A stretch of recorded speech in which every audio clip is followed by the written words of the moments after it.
Jack and the Pack is a very turbulent time of Thomas history. It has a very weird production history that I don't think we have the full story of, and probably never will. There are 13 episodes that were finished and released on home media, and another 13 episodes that never got the chance. And today, I'm gonna rank them all in tier list form with two exceptions. Those being Safety First and No Dozer is an Island. We know very little about these two episodes aside from their titles, and that Safety First would be about Max and Monty not being safe, and No Dozer is an Island being about Brian sinking. Thomas theorists did make speculations on their plots in his video on the cancelled Pack episodes, and Thomas Wooden Railway Models did make a recreation on No Dozer is an Island before the plot outline leaks. But we don't know if they are accurate representation on those two episodes, so they don't really count. Anyway, let's begin the ranking.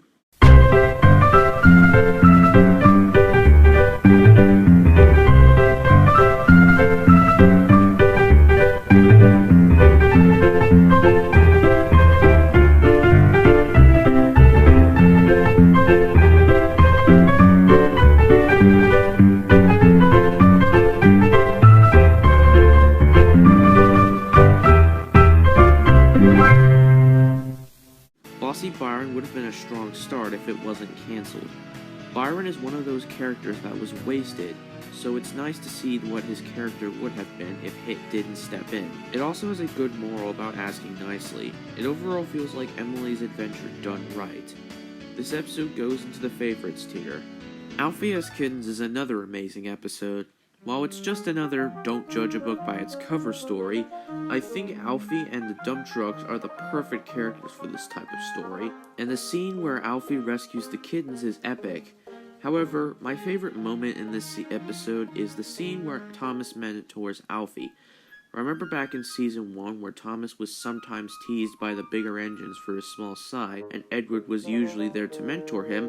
Well, now Thomas is doing the same thing to a newer character who is going through the same experience as him. This moment shows how far Thomas has come since season 1, and is one of the few moments this spin-off where Thomas's inclusion doesn't feel forced. This episode also goes into the favorites tier. Jack Owns Up is an episode that is often overlooked by fans.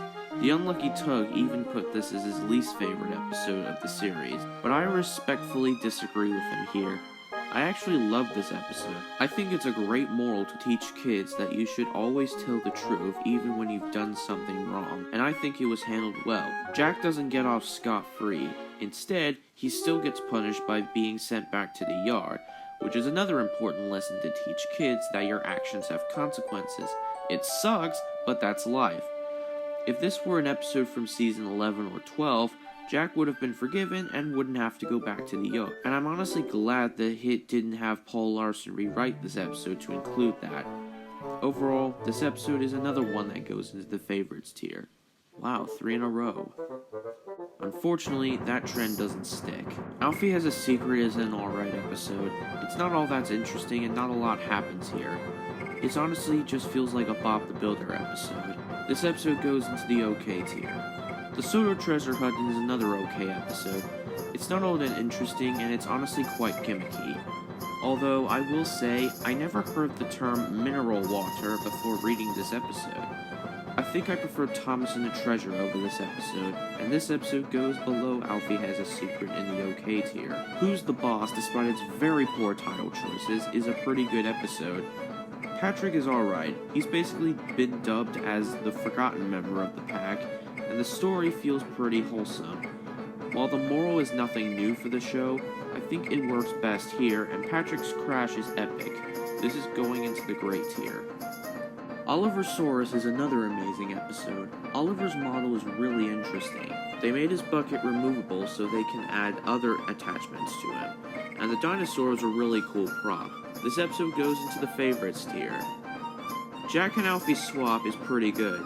It's interesting seeing these two swap jobs, and the ending was pretty humorous. Not too much to say, so I'm putting this into the good tier.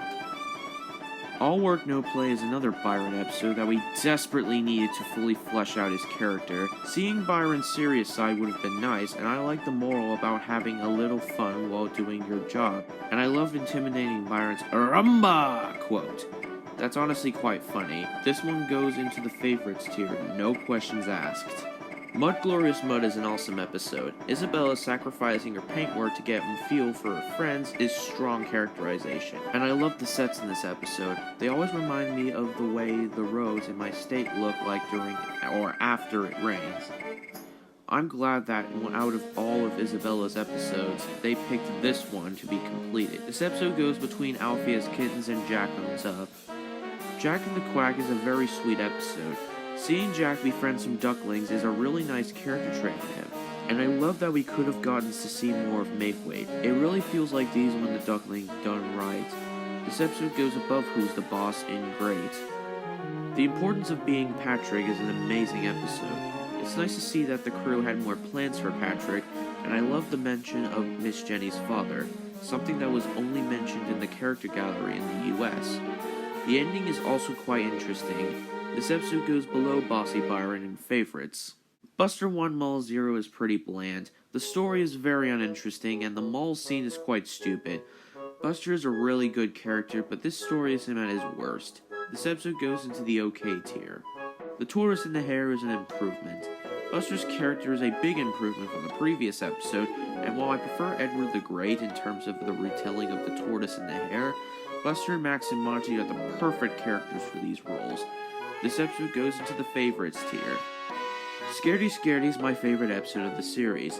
The visuals are really intimidating, and seeing them from the eyes of a road vehicle makes it all the more interesting. While not scary, the music is really good and quite bone-chilling. Max and Monty are also just as troublesome as usual, and while not all that scary, the story is really good. Definitely in the top of the favorites tier for me.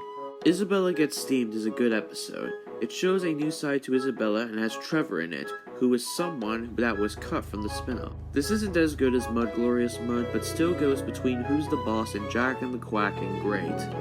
Kelly's Heroes is an amazing episode. It does a good job at showing what Kelly's character truly is, and has some nice humor between Ned and Oliver.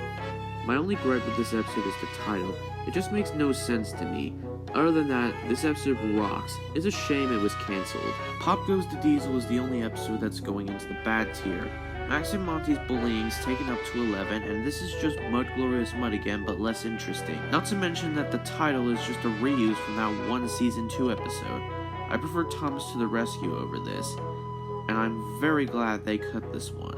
However, I am not glad that they cut Jack Snow Rescue. With Scaredy Scaredy being unique as it was the only Halloween episode, this episode would have also been unique with it being an episode in the snow, and it would have been nice to see Jack with a snowblower. As a kid, I always wanted a Jack in the Pack episode that takes place in winter, and this episode would have been a great way to show that. This goes below Kelly's Heroes in the favorites tier. Kelly's Windy Day is honestly just as good. While I would have preferred at Kelly's Heroes in terms of Kelly's character, this episode is fantastic as well. It shows that even wise characters can have PTSD, much better than The Old Bridge or You Can Do It Toby. Kelly's reasoning for being afraid of the wind is a really good one and understandable, and the scene where he rescues Isabella is really intense. The music is good too, props to Hartshorn. Overall, this episode is great and definitely needs more attention. Nelson Gets Carried Away is decent. Nelson is my least favorite member of the pack, as he doesn't have that much to him, even in the original scripts, but he's not bad, he's just very bland. The model work is impressive though, and I do like Nelson's theme, so this episode goes into the okay tier. Byron Saves the Day isn't much better. I don't find Byron particularly interesting here, and Alfie could have easily gotten out of the mud himself. Maybe if he had broken down or ran out of fuel, I would understand. Max and Monty's reckless personalities are also taken too far here. I honestly would have preferred it if Bossy Byron or All Work No Play were made instead. This episode goes into the okay tier. Another Fine Mess is a pretty good episode. It is basically Patrick Star from SpongeBob SquarePants done right. He's stupid, but not to the point where he's annoying.